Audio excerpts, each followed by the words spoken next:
Okay guys, so I took one for you. Pretty cool. I'll quickly show some defense. Maybe I'll do another video. I'm just defending. But anytime someone gets me in here, I'm going to try to suck my elbow back into my hips. I'm going to try to get out the back door a little bit. And I'm going to start to push his hips with my knee and make him walk away. Walk away. I look for this. He's scared of it now. You know, if he doesn't know that submission, he walks away again farther.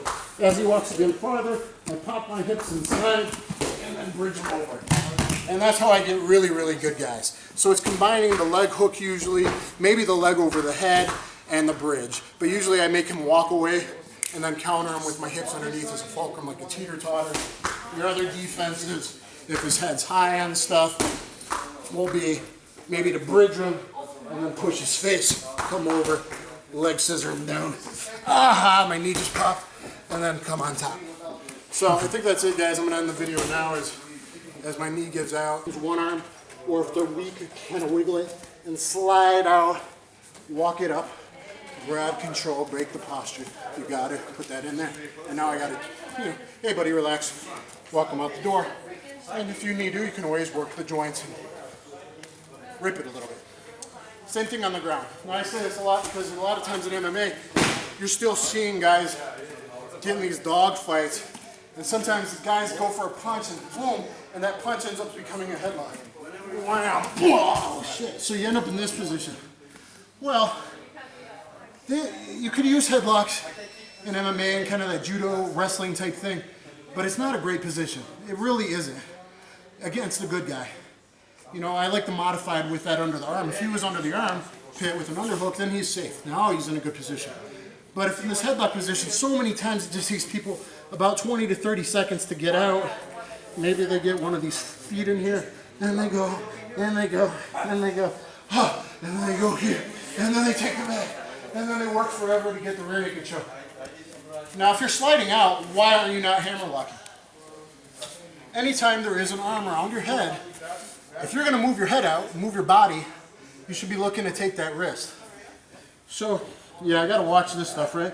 But if I'm in here, I'm in here, I'm in here, whatever, or, you know, he's going to punch, whatever, even if I use that foot and I combine jiu-jitsu and all this stuff, and if I really want to be technical, I'm going to shove my shoulder into his back to create space. See this?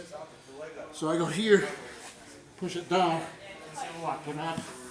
This is kind of how I do it a lot of times. I'm going to get that top control, that one arm choke, that one wrist choke with the hammer lock. So that's really how I escape a lot, is I'm not going to, my theory, look at all my other videos, I don't like to be, especially with MMA gloves, face up, giving him gravity, that chance to turn around and steal the round with ground and pound.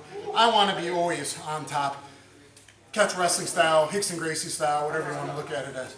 So even if I come out here, if you forget that, that's okay. If you do something like this, you're a girl, but still, if you're slipping the head out, think about keeping that wrist and trying to keep it behind his ribs, behind his back, and bringing it up. But really, it should be here. But really, here, I'm going to defend, defend, defend. See, here he is now. I'm going to go here, shove my shoulder forward, use leverage and gravity. Here, work it. Now I could just pin it with my forehead, work on his elbow here, and then take it up the back. I'm going to walk it up the back, small banana motion to the back of the head. So chicken wings, hammer locks. I feel like that's a lot of common positions where people are simply just forgetting it, and they're available, especially in MMA, and no-gi grappling as well. Show a couple more escapes. Showed a couple escapes in the first part that are very high percentage. One of these is very, very high percentage here too as well, if you surprise the guy. The other one's so-so, but it's a scrambly one, so you got to know it. So go ahead and put me in, Kesa. Okay. So he's here. Now what I'm going to do is turn here, short arm bar, this arm, bring my hips into him, trying to break his arm, and then bridge him over. Then he'd work whatever from there. And I didn't get his elbow that great. So it's like a short arm bar like you would do from guard in Judo. where like Omigawa's gotten before.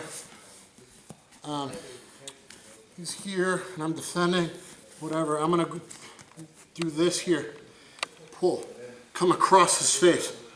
Pull, try to get it to my head, so my head traps it. See this, it makes him uncomfortable. Double up, boom. Now I'm starting to break his arm.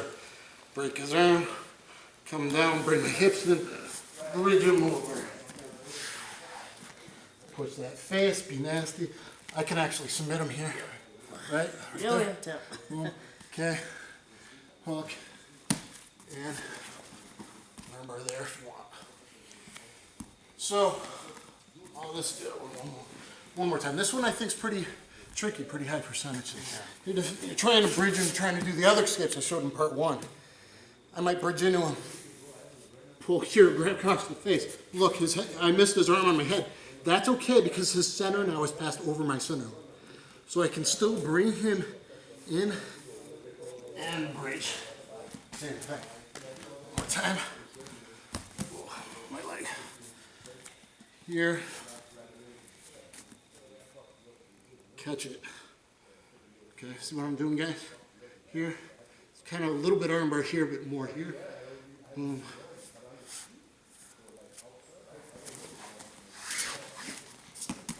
Work to whatever, gift wrap, armbar, whatever you want to do from there. Okay, one more. Scarfhold escape. Do the other ones in part 1 I showed. Probably first. But if I got a good bridge, a good buck, I can bridge him and suck this elbow in. If I can get this elbow in, sometimes, defending or whatever, sometimes I can then underhook here. And if I can underhook, get this arm free, I'm going to take this arm, control his head. As I'm coming out the back door, see me here, coming out, this hand's controlling his head still. This one's going to swing on top. Boom. See, I grabbed his armpit, now I'm grabbing my own arm, like an anaconda. From this side. Now this is like a figure 4 front face lock, like from catch wrestling old school, when the guy's just on his knees and you're in the front quarter, in the front. Now I got like kind of like an anaconda and like a front face lock or a front short choke.